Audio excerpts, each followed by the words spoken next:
Going to be live in just a moment. Last minute adjustments here. Welcome.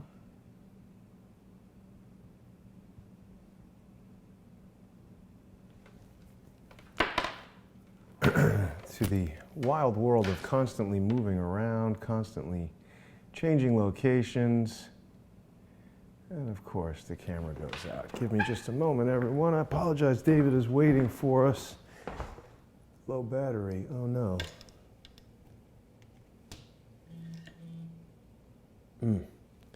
Boy, I hope this works out all right.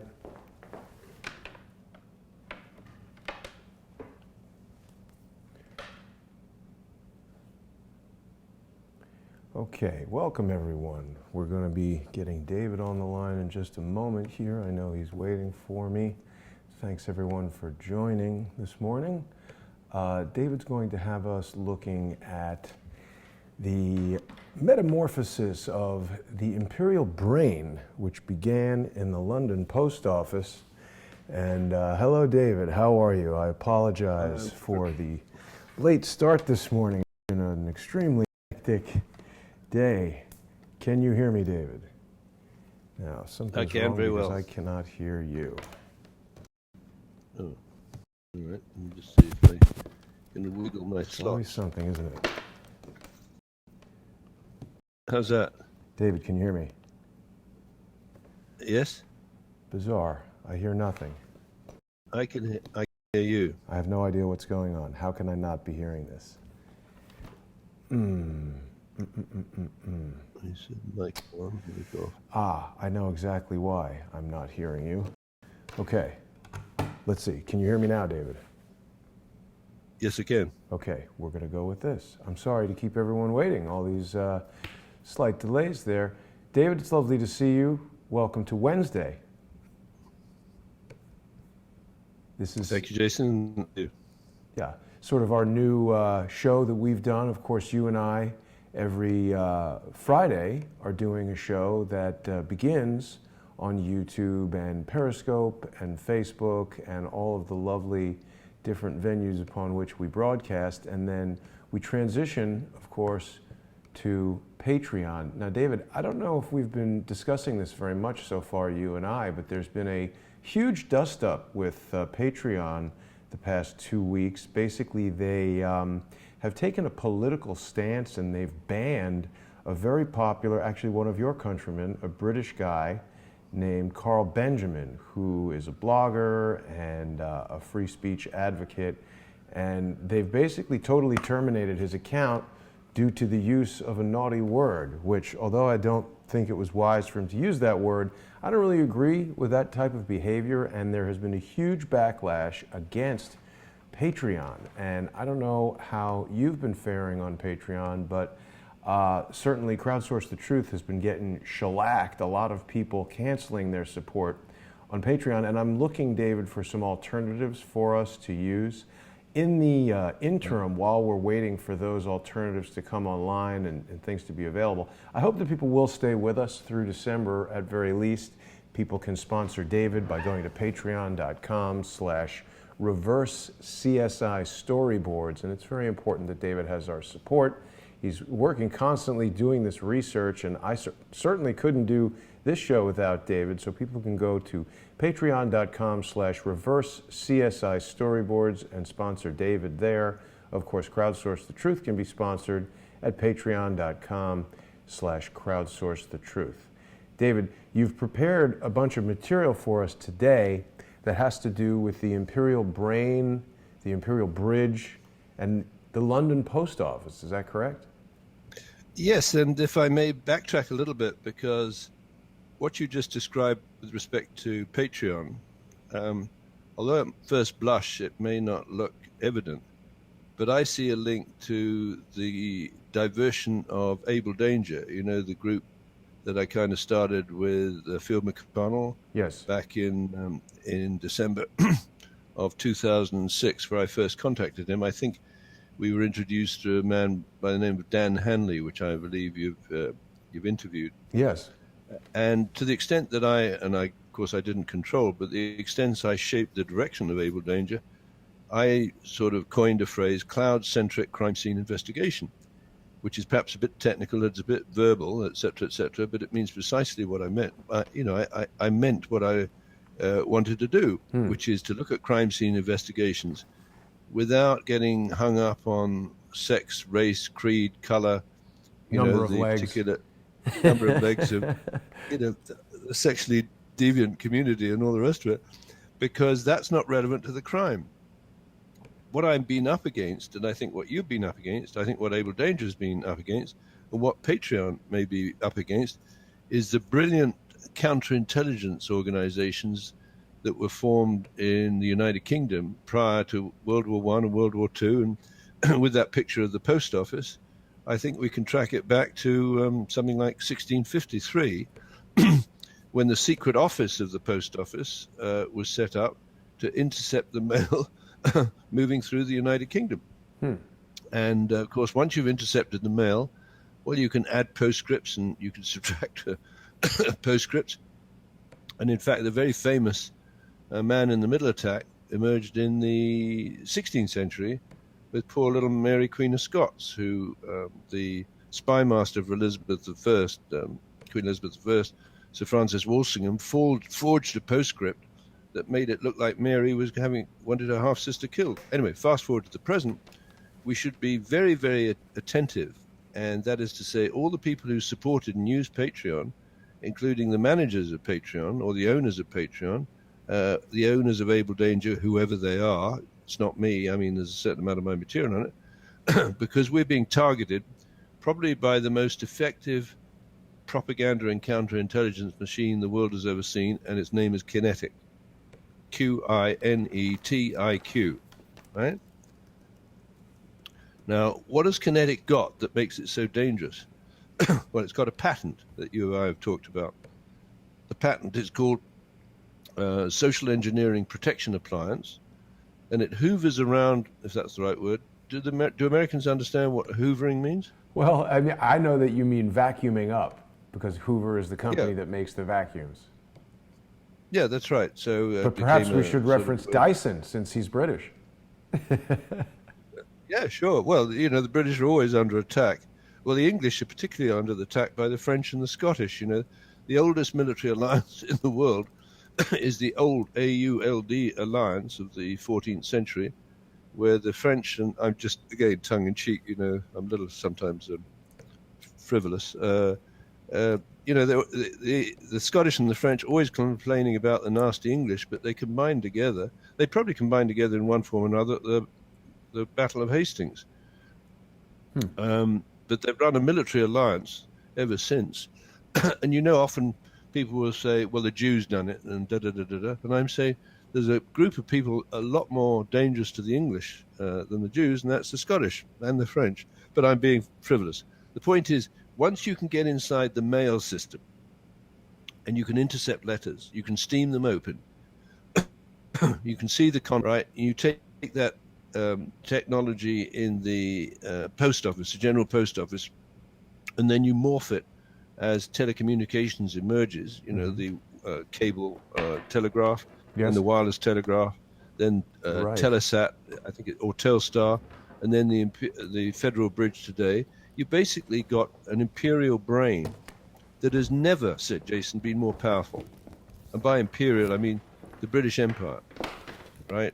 My ancestor, I believe, Sir John Hawkins, he invented the triangular trade, taking weapons from Bristol to Nigeria, slaves from Nigeria to the East Coast, tobacco plantations, cotton, etc., and bring back fish and rum, etc., etc.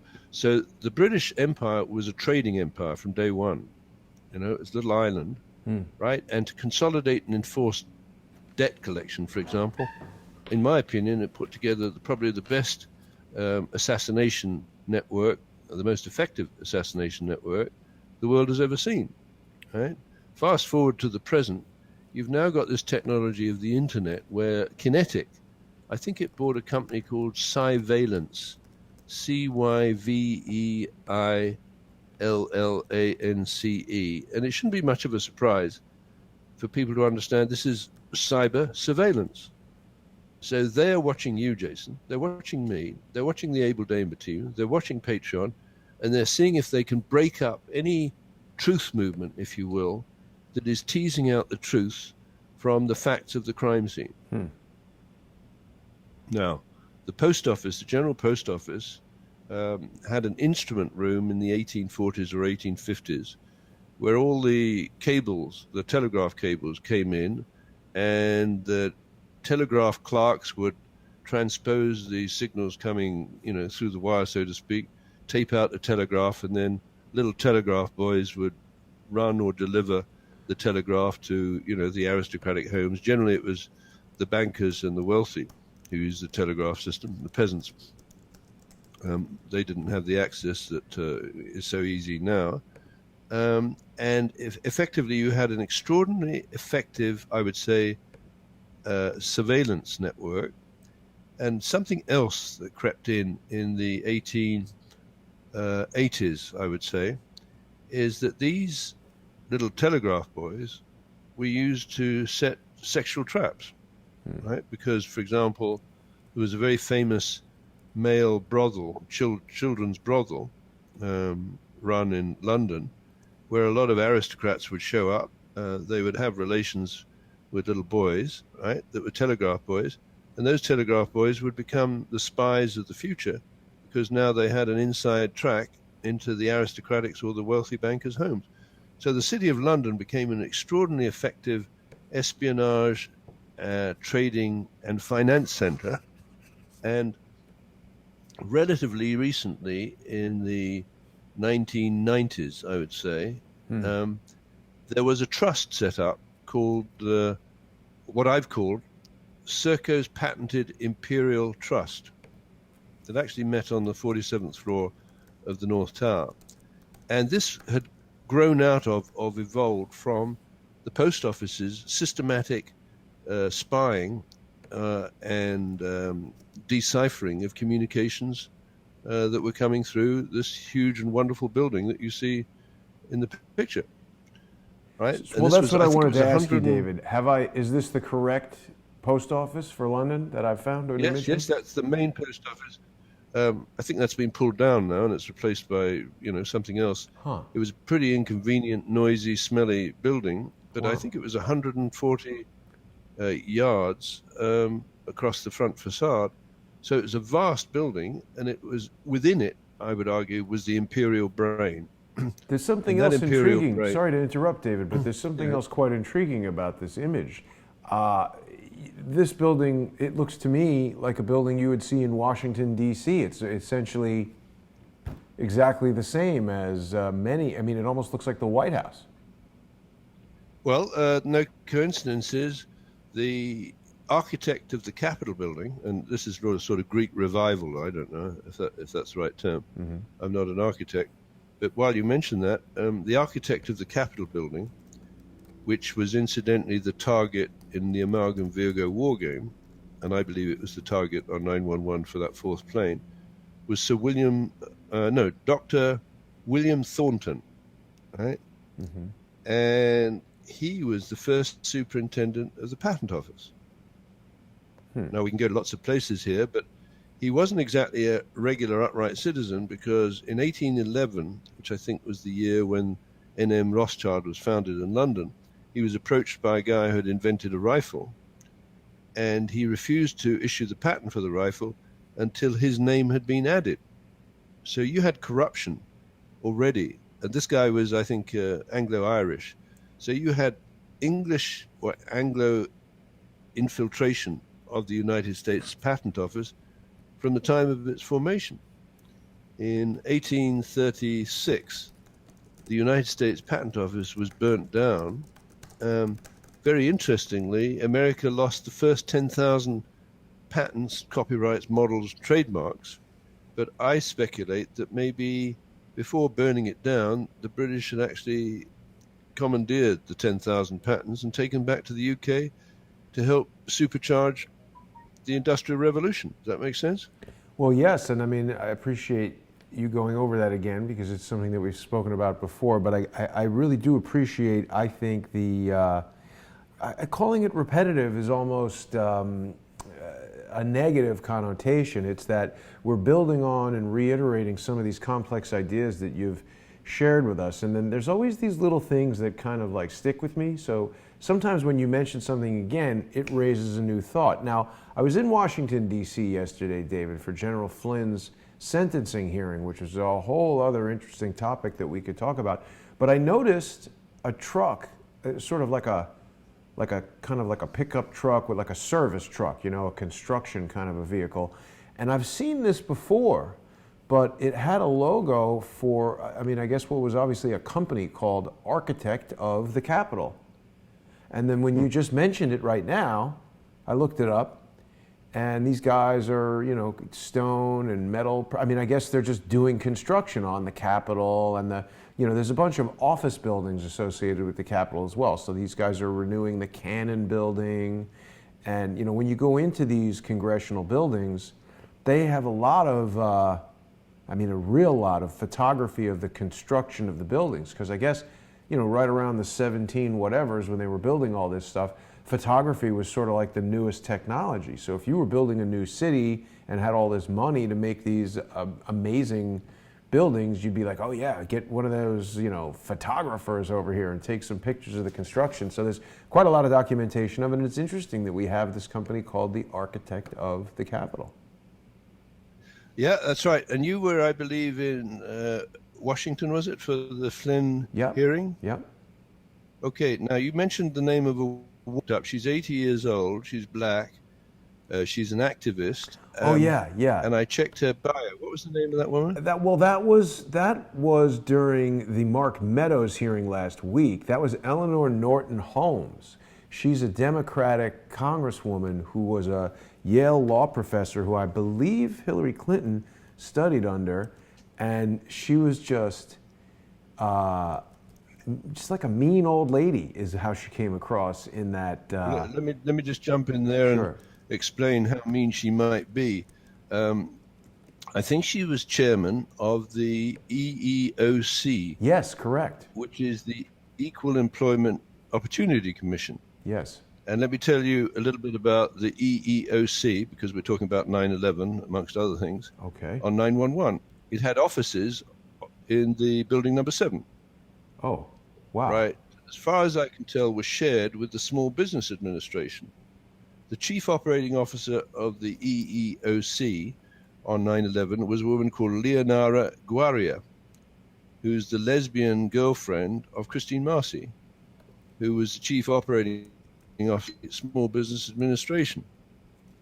Now, if you wanted to set up a war room in building number 7 to synchronize and coordinate the attacks of 9/11 and spin it so the public would attribute it to an attack by some guy in a cave in Afghanistan straddling a yak, right?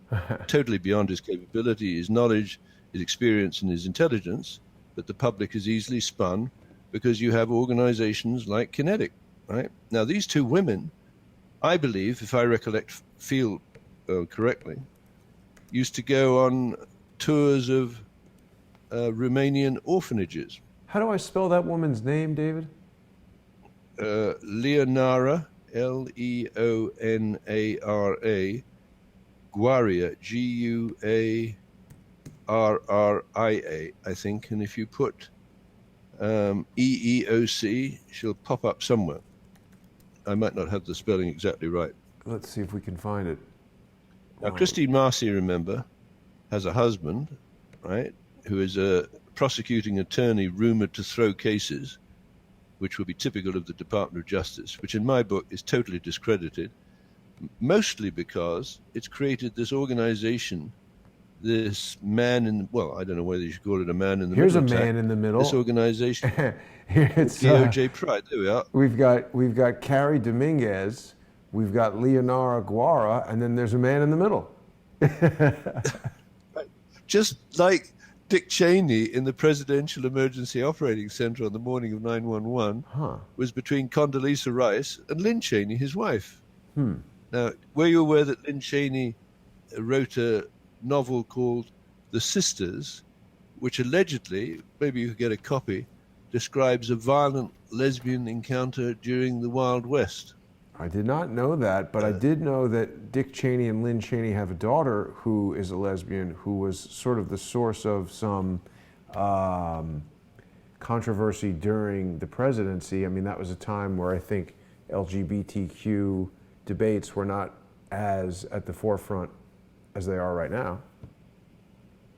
Right. But anyway, so we have the Chief Operating Officer of the Small Business Administration, which has $70 billion of loans under management on 911, including companies that to get a Small Business Administration loan have to be deemed to be disadvantaged by virtue of sex, race, or creed, right? So if you look at the 8A companies of the Small Business Administration directly under the bailiwick, if you will, of Christine Marcy, you can see that they're embedded as protege companies in all of the major defense contractors that participated in the 911 war games. So my point is, well, if the protege becomes a foe instead of a friend in the middle of a war game, then the directors of Boeing, for example, are going to be sucking air, if that's the right term, which they were. Yeah. Okay? So may I come back to what I believe people like Christine Marcy and Leonara Aguari and QinetiQ and Nicholas Soames have done? Please. They've created a Murder for Kaya network. Murder for what? Kaya, Kaya, right?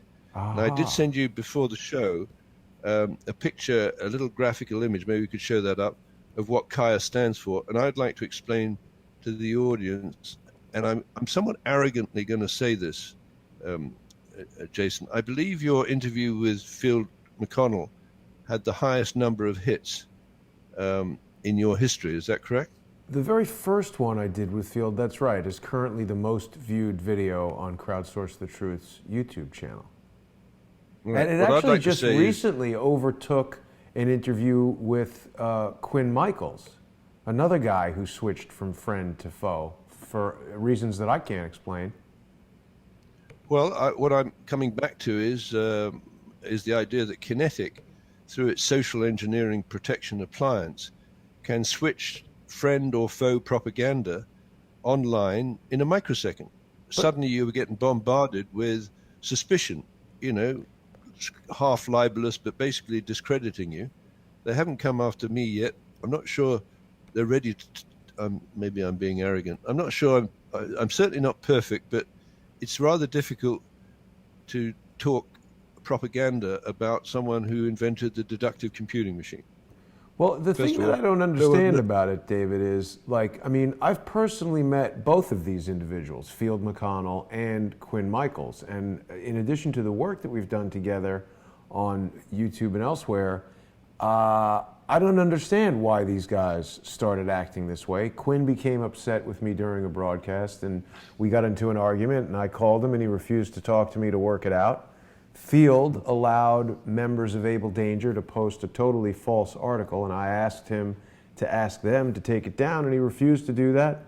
Also refused to take my calls, also refused to answer text messages and emails, and now has gone on the attack. Someone told me and if I'm sorry, Jason, because we have limited time. Yes. I believe the most likely explanation is that these people are being coerced, right? That is to say, there is no doubt that the initial progress I made with Field McConnell, which actually led to the filing of a class action lawsuit, naming about 100 senior people. I think he filed it in the North Dakota court. Anyway, and it's registered and it's stamped. But it followed a script that I had developed, this notion of going after these people with a wrongful death a lawsuit claim, right? Mm-hmm. So we were making big progress. We were getting a big profile. Field did some outstanding work. He exposed to me, well, first of all, he revealed that he was the brother of his sister. There was no secret about that. I dug into the sister's background. And to this day, I think she's the most dangerous person in the United States, bar none, for reasons, that we've covered multiple times. You and I and you and some of the other people you interview with are making a lot of progress, throwing a spotlight on this, what I think I'm now calling, and I'll explain in a minute, this idea of murder for Kaya. Now, you've heard of the term murder for hire, right? Yes. Under Section 1952, I think it is, of the United States Criminal Code, anyone who uses or travels or induces the victim to use or travel in interstate or foreign commerce, and that would include the mail, the post office, for the purposes of murder for hire, where some negotiable instrument, cash or whatever, is paid to the murderous party, where death results, shall suffer life imprisonment or the death sentence. Okay? Now, David, there's a very relevant topic that I must bring up now that you've mentioned that. Many people know, if you want to talk about the first guy to go from friend or foe, that, of course, was George Webb Swigert, well-known social media influencer who introduced me to a guy named Robert David Steele, who says he used to be a CIA agent. Maybe that's true. Robert David Steele immediately tried to swindle my audience out of money. He's engaged in charity fraud. His entire Unrigged campaign is a fraud. And when I started reporting on evidence of that, he did not call me up and say, hey, this is what you're saying is not true, which is what I have said to Field McConnell. I've got evidence that shows their document is totally false. I wasn't in the places they said I was. I wasn't doing the things they said I did. But Field has refused to demand that evidence. And in the case of Robert David Steele, his entire lawsuit is baseless and has no evidence. And now, George Webb Swigert's brother, David Swigert, has brought a lawsuit against me in which he alleges that I've been involved in murder for hire, which is absolutely absurd. And he's been using the post office fraudulently. Can you see this, David? So let me jump in there. So the idea is, have I still got you? You've got me, yes. Okay, because my Windows suddenly has gone berserk on me. It's interesting when we're talking about these guys who are using the social media appliance and your computer goes berserk. Hello? David? David? Can you hear me? David? Have you got me? Hello? Yeah, I still see you, David. We can hear you. Can you hear me? Very interesting that I mentioned David Swigert and his fraudulent use of the post office, and we lose David. David, let me try to reconnect you if I've lost you there. Can you hear me, David? David? Super interesting. David, disconnect and reconnect if you're able to do that. Can you hear me? Let's see.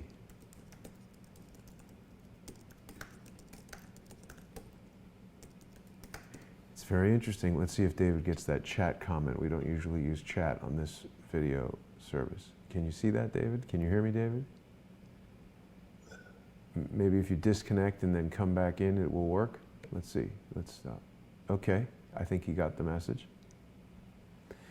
See if we can get David back. Very interesting. Mr. Swigert, if you're watching, this is, I don't know what you hope to achieve, but you have committed mail fraud, okay?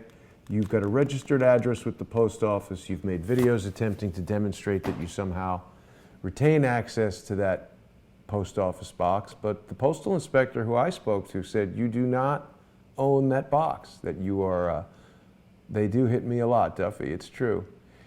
So, yeah, they're monitoring. Let them keep doing what they're trying to do. Whoever is, Rachel, if you love the person that you're talking about, you need to get off of this channel because that guy's a liar and he's a criminal. Let's see if we can get David back. Rachel, I'm going to block you for saying that. David, have you got me? Can you hear me? David? David? Hello. Oh, you're back. You can hear me now. Okay, good. Yeah. So what happened there? Well, do you find it coincidental, David, that when we start talking about the individuals who we suspect of utilizing this social media protection appliance, that suddenly disruptions to our connection occur? No, I don't find it surprising, and maybe so. Let's toggle, if I may, between the Kaya identity and that social engineering protection appliance patent by QinetiQ, because I think that'll make help us communicate to the audience. Yes. So if we stay with the Kaya identity, and I'm making the statement that British intelligence, mainly through Nicholas Soames, and what I've called the SERCO patented Imperial Trust, which actually met on the 47th floor of the North Tower 911, have developed a global murder for hire service right, that is based on the payment of carbon credits to the killers. Now, that's carbon credit measured in the weight of carbon saved when, for example, you kill someone, because then they stop breathing out carbon dioxide, or wipe out their house or their car, or pull their office down, like on 911, right? Right. So if you look at those, they call it the Kaya identity, right? And it's what's known as a tautology, because on the left-hand side of the equation it says carbon emissions, and then on the right-hand side it says P, right, which is for population, times gross domestic product divided by P, so the P's cancel out. The next element is, what do they call it? TE? TE, I think that's energy, right? Total energy that is required, that is produced as a result of the gross domestic product. That is to say, the economic activities of the country generate a certain consumption of energy, right? Yeah. And then the next factor is C over TE, which is carbon dioxide, or weight of carbon, divided by total energy. And you can see with all of those crosses out, you end up with, on the left-hand side, C, and over the right-hand side, C, i.e. C equals C, which is a tautology, which is an identity relationship, which is trivial, stupid, and irrelevant and misleading. Right. How is this an equation? It's just obvious. C equals C. Yes, exactly. Now, here's the sinister thing. So the argument for having a Kaya identity is it groups the elements which the public should be worried about if they're concerned about the impact of carbon dioxide on catastrophic anthropogenic global warming. And I've coined the phrase, and I hope Patreon doesn't unplug us, that's bullshit, right? Yeah. Because carbon dioxide does not cause anthropogenic global warming. There's not enough of it. However, let's say I replace the P with 1 or 2, standing for Barry and Honey Sherman, right? So 2 is crossed out by 2, so, that disappears. Instead of gross domestic product, I might put the gross product of the Apotex empire built by Barry Sherman, right, over decades, which is billions of dollars. Now, I don't know if I'm conveying this, but from the communist point of view, or let's say the radicalized sexual group in the Department of Justice, Barry Sherman and his wife are heterosexuals with children. David, right? I'm sorry to interrupt you, but I'm just Googling to get us a picture of Barry and Honey Sherman, and something quite interesting has come up. Would you mind, David, just tipping your screen down a bit so we can see more of you? Look at this, David. Sure. The Toronto Star, only 18 hours ago, has published a story saying that Barry Sherman's son tells the Apotex CEO to leave 2 days before the anniversary of Barry Sherman's murder. Whoa, I didn't realize that. The 20th. It's going to be the 1 year anniversary. Jonathan Sherman told his father's longtime partner and friend, Jack Kay, to leave Apotex, the generic drug company the two men built over 35 years. Kay, the chief executive officer of Apotex, was sitting in his office last Tuesday when Jonathan Sherman walked in and said his services were no longer required. David, that sounds like a friend turning into a foe. Why would the son fire his father's friend of 35 years who he built the company with? I suspect they must. Exactly. So you've got those other two patents, which are so interesting. Prisoner tracking, right? Jerome Lemelson. Yeah. And friend or foe identification, Jerome Lemelson. Right. And this was the greatest patent troll in the history of the United States, in my opinion. This guy died with 605 patents under his belt. They threw him out so quickly that they told him to return after business hours to collect his belongings. That would indicate to me that Jonathan Sherman might have an interest in going through his things. Throw him out, look through his stuff, and then let him come back. You're right. So going back to Kaya, the Kaya identity, maybe if you could just pop back there. Yes.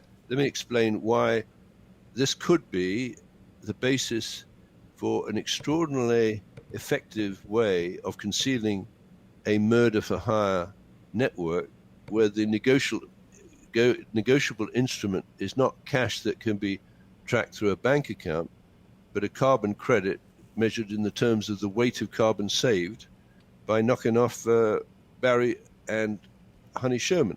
Now, individually, as two human beings, just like you, just like myself, just like the dogs I used to own and the cat, is we're spewing out carbon dioxide at the rate of 40,000 parts per million. We're taking it in at 390 parts per million, and that's the nature of mammal and life with lungs, et cetera, right? Right. Meanwhile, the trees in the area, I've got a little back garden here, are gobbling up carbon dioxide as fast as their little leaves will help them, right? Mm-hmm. So carbon dioxide is a transparent, odorless, wholly beneficial fertilizer gas present in minute quantities in the atmosphere. And these clowns have decided it's responsible for catastrophic anthropogenic global warming. It's the biggest financial and scientific fraud in history. Right? It's also interesting to note. It's also interesting to note, David, that you're talking about these things being paid for in a negotiable instrument that can't be tracked through the bank. I think something similar is happening with the network that we're talking about. They utilize the cryptocurrency-backed, blockchain-driven social media network Steemit. And when I started reporting on evidence that I've found that this is a Ponzi scheme and a money laundering scam, they got very upset. And a lot of people started attacking me, including this Craig Peterson, who operates the Able Danger YouTube channel and makes posts under the name Able Danger. Right, so this is consistent with an online man-in-the-middle attack on organs of investigation, if that's the right term, right? And the British are extremely good at putting man-in-the-middle attacks together that are almost untraceable. Now, in the particular case of the Kaya identity, this is based on the myth of carbon dioxide being the main driver of catastrophic anthropogenic global warming. When it's the sun, it's the sun, it's the sun, and some contributions from the ocean currents, El Nino and what's the big one? The El Nano and El Nino. Anyway, I forget.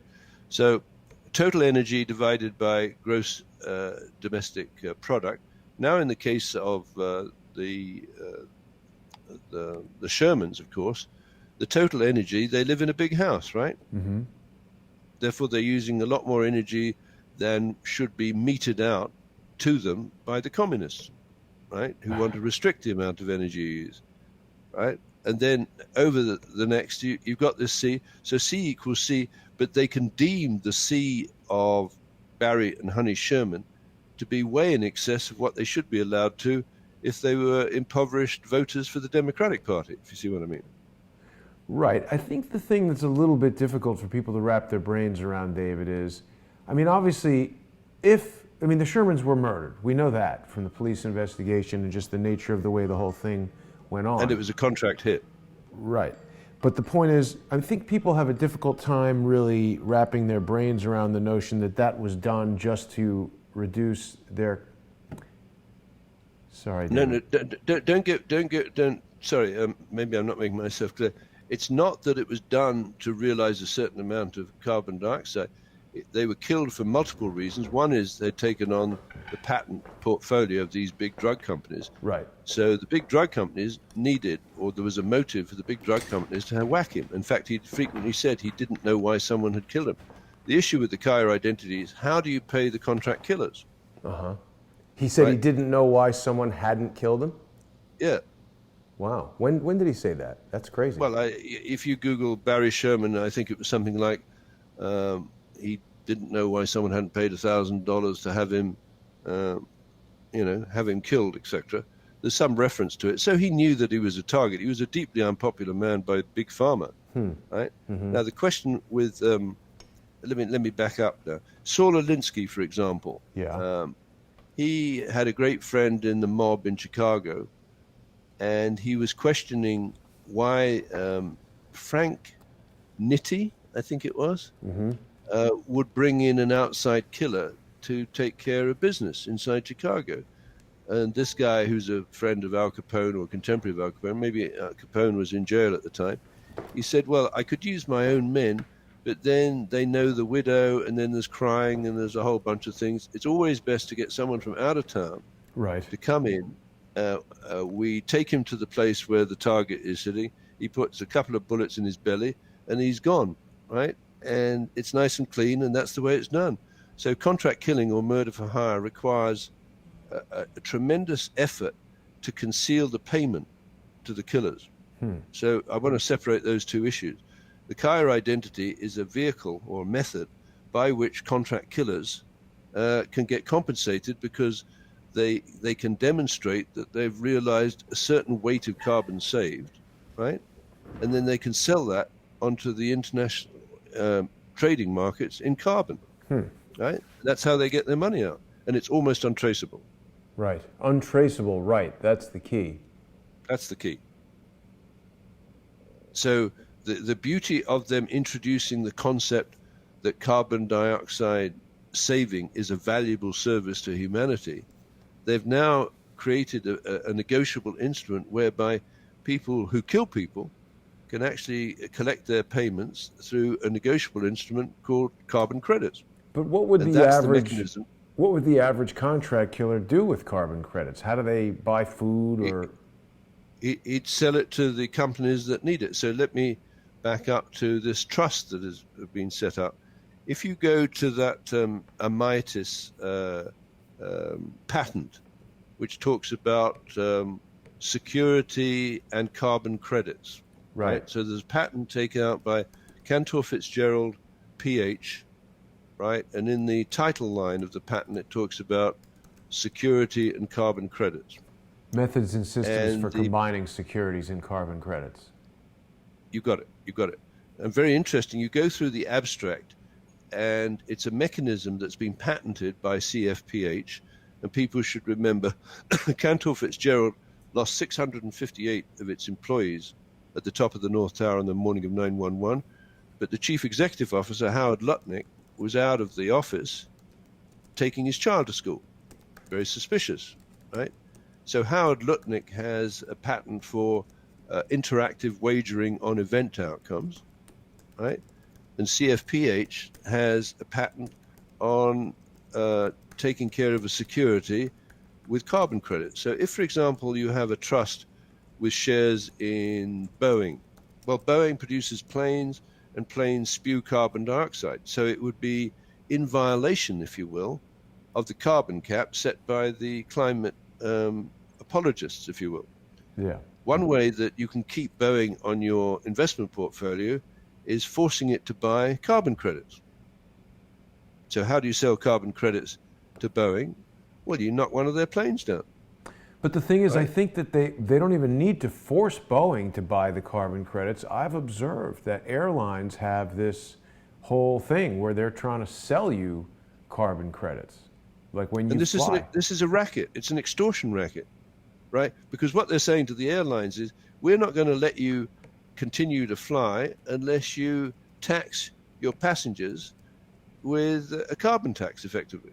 So the passengers put onto the bill, the ticket, they pay for the right to produce carbon as they travel to their journey. I would think when you're in the business of selling something so expensive as an airplane, and so many of them, and service contracts, I mean, think of the number of transactions between Boeing and, let's say, United Airlines. So if they come up with something like this carbon credit system, and I can just picture in my mind some kind of internal sales meeting between Boeing and United Airlines where they say, hey, we've got all this carbon, whatever, why don't you, United Airlines, start a program where you kind of guilt people into paying cash for these carbon credits? They say, hey, you know, you're flying from New York to Los Angeles, you can offset your carbon footprint for $15 or whatever, and everybody who wants to be green and environmental is like, okay, I'll pay the $15, and they're just like getting money for free.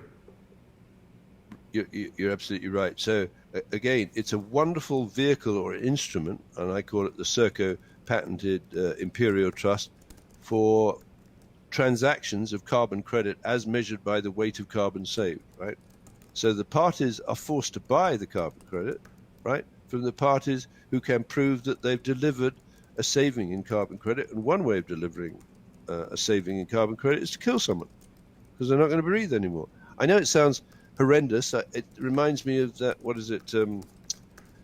Edgar Hoover's comment about the individual is handicapped by coming face to face with a conspiracy so monstrous he can't believe it exists.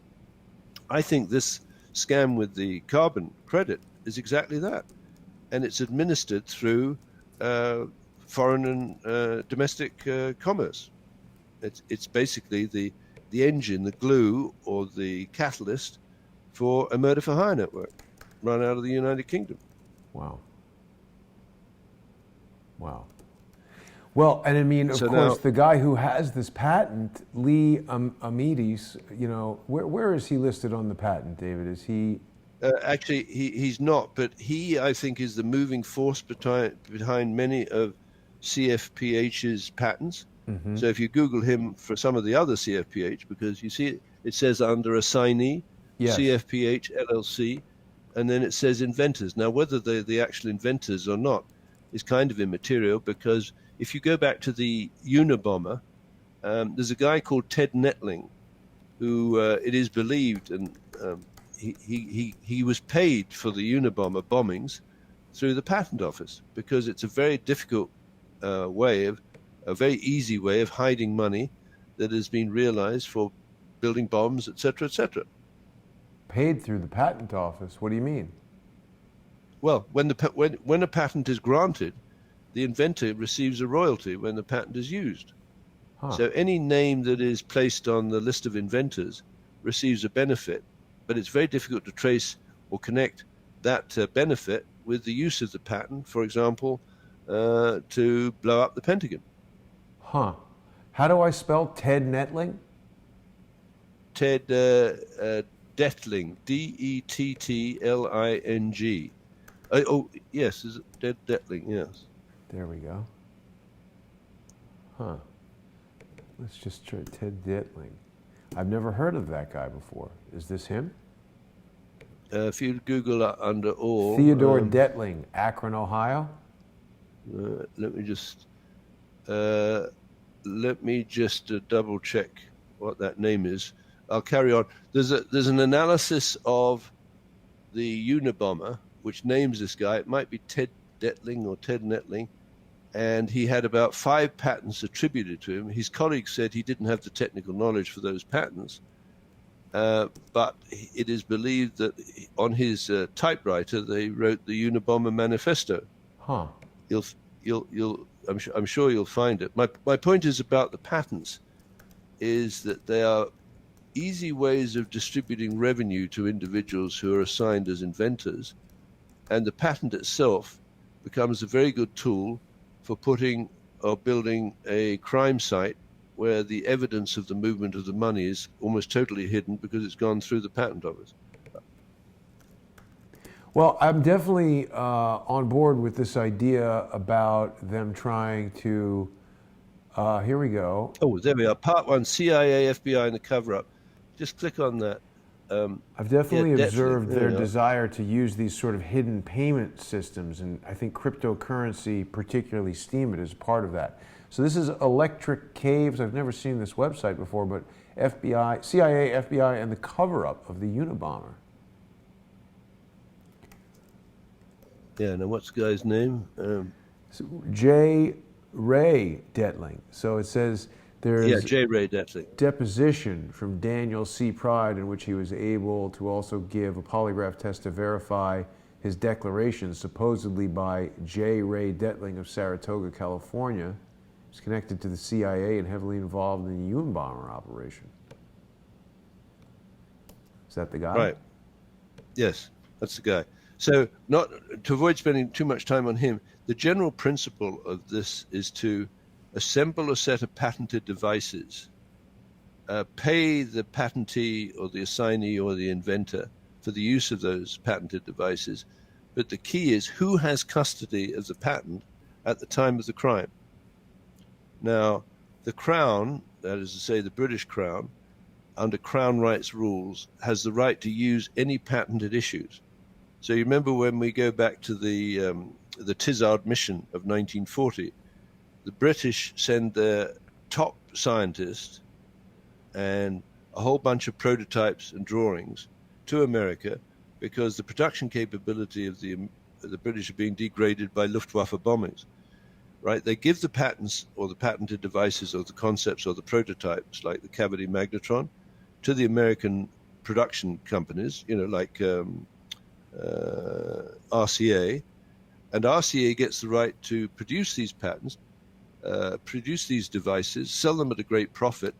But there's a mutual arrangement for the British and the Americans that go back to September of 1940, where either country can use the other's patents at any time.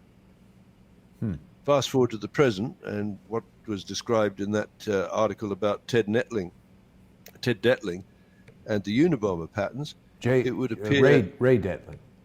Ray Detling, right? It appears that he built the bombs, right, or it is suspected he built the bombs, sent them through the post, right, and attributed, or the crime itself was attributed to Ted Kaczynski, who was a victim, as I understand it, of the MK Ultra program. He went to MIT at 16 years old. He ends up in a prison, courtesy of Christine Marcy, besides Ramzi Youssef and Timothy McVeigh. So you have what I call a pod of criminals that are in close contact under the total control of the Department of Justice, a Bureau of Prisons, which is one of the members of DOJ Pride. I'm sorry if I'm going round and around, but I'm just trying to bring back the ease with which they can put a contract killing network in place, store it in the jail system, deploy it to a crime scene, and reward the killers with a bunch of privileges, but that include the possibility of selling carbon credits to the people forced to buy them in order to avoid being labeled as climate deniers. Well, David, there was an interesting development that was being reported on today, that Donald Trump has signed an executive order reforming the criminal justice system. And it's been overwhelmingly passed. Well, sorry, it wasn't an executive order. It's been passed in the Senate. And I wonder, whenever I hear something like this, it causes me to think about some of the things that you've discussed with us. So Trump says he's eager to sign the sweeping criminal justice bill. I don't know what implications this has for private prisons or some of the other things that are very probably related to what you're talking about in terms of a network of contract killers. I don't know if you're familiar with Cody Snodgrass, David. Do you know who that is? I know the name. He is a contractor. He's a former contractor to the three-letter agencies, FBI, CIA, etc. And he came out from that life with a book revealing all this stuff that he knows, particularly about the Oklahoma City bombing.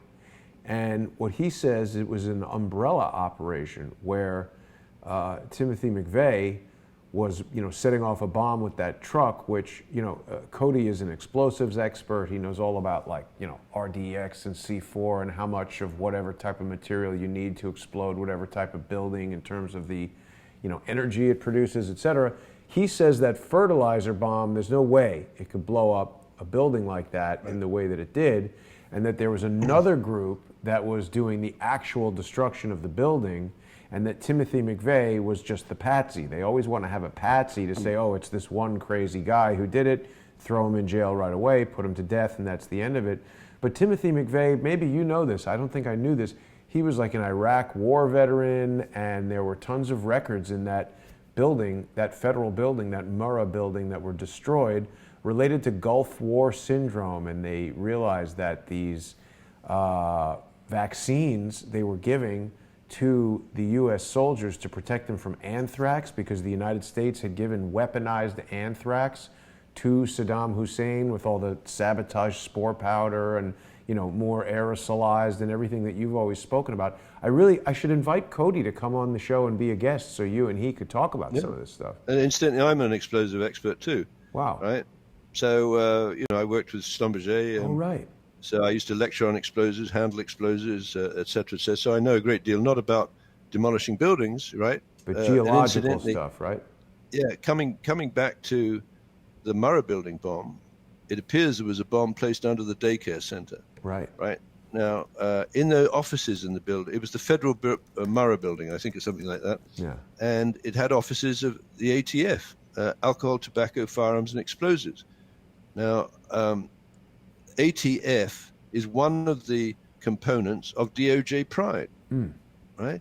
So DOJ Pride includes the FBI, the United States Marshal Service, the Bureau of Prisons, the Office of Justice Programs, which does the tracking of prisoners, incidentally, and alcohol, tobacco, and firearms. As I say to every American, if you want to, if Trump is signing off on reforming the criminal justice system, then for heaven's sake, start by removing DOJ Pride from within the justice system, because what you've got now is an entity where I think there's an almost impossibly difficult task of proving mens rea, but I defy anyone to tell me that the interests of DOJ Pride components are the same interests as heterosexual Americans with children, right? Yeah. Because they think their particular sexual orientation or minority sexual orientation requires protection. I don't think it does need protection. I think it's actually an aggressive instrument where a friend can turn into a foe because they look at that building. Yeah. That's a hugely powerful bomb. I know. Right? It's like I'm looking at it and just absorbing that, because the other thing that Cody said was that there were 2 other bombs that did not go off. And you don't have to be an explosive expert, but you can see there's a certain damage consistent with a truck on the outside, right? And then it looks like there's a bomb on the inside stairwell or something deep inside the building that creates that profile that was probably underneath the daycare center. It'd be interesting to know where the daycare center was. But they wanted to kill children, but apparently none of the government workers in the ATF were in the building at the time. Wow. And I think there was an exercise going on. And that's a classic example, where I believe you can use the Lemelson patent to move prisoners or parolees into an exercise and then switch them from, virtual foe to virtual friend. And you create the kind of damage that you see, which is totally intimidating, I think, for members of the government.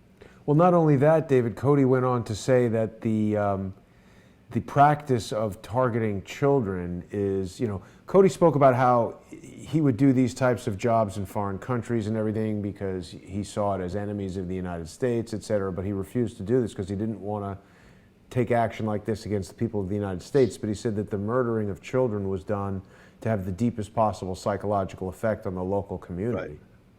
Right. And you go back to this rewarding of prisoners with the Lemelson patent. They get privileges, which may include, if they're pedophiles and have been in jail, that they can go out for 24 hours and slip down to Boulder, Colorado and torture a little girl to death and come back with the movies and sell that in the international trade. So it's a huge weakness from a man in the middle point of view, is to have a network of people within the prison system that can be let out with privileges based on, what do they call it, artificial intelligence expert systems or fuzzy logic algorithms, because the algorithms don't care. If the algorithm has been programmed to maximize the amount of carbon saved with the Murrah building, and the reward that it pays to the individuals, it might do exactly what you see there. For a human being to do that, you'd have to be a psychopath, right? I mean, those exist for sure. So, what we're talking about is an organization that is superbly connected, and overriding it is this outfit QinetiQ, which is able to look at the public's ability to peer behind the curtain, understand the difference between the puppets and the puppeteers, and then program or inject fake news on the internet, which might, for example, demonize Jason Goodman or myself, or my former colleagues at Able Danger, or even the Patreon people, right? So the access of the public to the truth is continually being denied or blunted or filtered or decoyed by an outfit like QinetiQ. It's interesting, David. The individual I spoke about earlier, David Swigert, who's got this, frivolous lawsuit against me that is very much like the information posted on Able Danger, based on pure fallacy. He has been attacking Patreon, sending them legal letters saying that they're going to be named in the lawsuit. And obviously this puts pressure on my business relationship with Patreon, and is done intentionally to try to demonetize Crowdsource the Truth. So it's really super important. And myself. Yeah, and you, right, because you're on the show. I mean, this individual also is saying things about you in videos that he posts on YouTube. Who knows if he's paid individuals or somehow influenced individuals at Able Danger to convince Field McConnell of something about me that would motivate him to do something that I certainly don't think an actual friend or trusted associate would do. I'm told now that they're feeding information to John B. Wells about me to make John B. Wells not want to associate with me. So they're trying to ruin my ability to conduct business on the internet. They're trying to ruin my reputation. They're trying to ruin my business relationship with Patreon.com. And as you said, perhaps they are doing the same things at Patreon. You know, I found out something very interesting about Patreon from Luke Radowski, who has a channel called We Are Change. The woman who is the head of the trust and safety team at Patreon worked at PayPal for 8 years. Now, when this problem started with Patreon, I began a new account on a service called Subscribestar, which less than 2 days after I created the account, PayPal stopped supporting Subscribestar. So there does in fact seem to be an interconnected network of people who have the ability to make it very, very difficult for people like yourself and people like me to continue to do this work. Because of course, we can't do this if we are destitute and need other ways to make money. I would have to go find some other job and occupy my hours in the day earning money to pay my expenses, as you would. And so it's very important, David, for people who are watching to support your work by going to patreon.com/reverse CSI storyboards. And of course, you know, we will look for alternatives to Patreon. I'm not happy with what Patreon has done, but unfortunately, it's the main source of my income right now. So I also hope that people will go to patreon.com/crowdsource the truth and support the broadcast. We are out of time for today, David, but we'll be back on Friday, of course, and that's where we do our 1 hour on YouTube and Facebook and Periscope and Twitch and DLive and of course Patreon. And then we also have our exclusive show on Friday afternoon. So I hope that people will join patreon.com, even if it's just for the month of December. I am going to be speaking with a couple of people about some of the alternatives to Patreon that are coming up, hopefully later today and tomorrow. And we will be back on Friday, David. Thank you so much. Anything you'd like to say in closing? Yes, very quickly. QinetiQ operate MOD Boscombe Down, which is right by Porton Down. I am convinced that QinetiQ organized the Amerithrax attack on America by flying the Ames virus out of Porton Down through MOD Boscombe Down using a Conair SWAT team into the United States. And I'd like to explore that perhaps on Friday. Well, I will see if I can get Cody Snodgrass to join us and provide any commentary on what you're talking about. But it's always an interesting adventure with you, David. Thank you so much for this wonderful show this morning. Boscombe Down. Look at this. Thank you very much. Whoops. Yes, bye, There's Jason. one interesting thing before you hang up, David, that I just noticed. Do you Yes. see this on Boscombe Down's Wikipedia? It says, it's the home of military aircraft testing site located near Amesbury in Wiltshire, England. The site is currently run and managed by QinetiQ. You got it. So isn't that a great place to assemble a Conair SWAT team? I would Right, think. carrying the Amerithrax, the anthrax virus that would have been stored at Porton Down, and incidentally Novichok. Wow. Right, and Porton Down was effectively controlled and developed through Victor Rothschild, who's a chemist and a biologist in World War II, right? And QinetiQ operated. So remember the phrase from Section 1952 of the Criminal Code: anyone who uses or travels or induces the victim to use or travel in interstate or foreign commerce for the purposes of murder for hire, if death results, shall receive the death penalty or life imprisonment. Right. So I think it's time to attack these people on the flank, right? Yeah. I mean, they can prove us wrong if you like, but instead of them hiding in the covers, sniping at you, sniping at Able Danger, sniping at me, and sniping at Patreon, let's flush them out and name them front and center as working with SERCO in an international murder for hire network. I think people need to insist that Field McConnell stand up and call these people out who are within Able Danger and force them to have evidence for claims that they make, rather than proliferating false information. But let me just make that point again. If those individuals have been entrapped and are being blackmailed, they're never going to back off doing what the blackmailer tells them to do. Well, I'm not going to back off either, so I guess we're, how do we resolve that? Someone's going to fail. Yeah, someone's going to fail. But for myself, they haven't taken me on frontally. I mean, they're not claiming, I don't think, that I've committed some kind of crime or whatever. No, Field has said that you chose to leave Able Danger to come and work with me to make money, which is totally untrue. As I recall, he came on this program and he said that he was going to do less broadcasting to spend more time with his wife and suggested that you and I carry on, which I gladly did. Right. So I don't like Field misrepresenting things. I don't like Field. Perhaps, he forgets things. That's possible. Perhaps he is unable to keep facts and data straight in his mind. That's possible. I'm not accusing him of deliberately lying, but he has put out false information, and he needs to be held accountable for that. Yeah, sure. No, I agree with you. All right, David. Well, thank you very much. I will speak to you on Friday, sir. Okay. Thanks, Jason. Bye now. Okay. I'll see everybody later today. We'll be back at 3 p.m. with Charles Ortel. He will be closing in.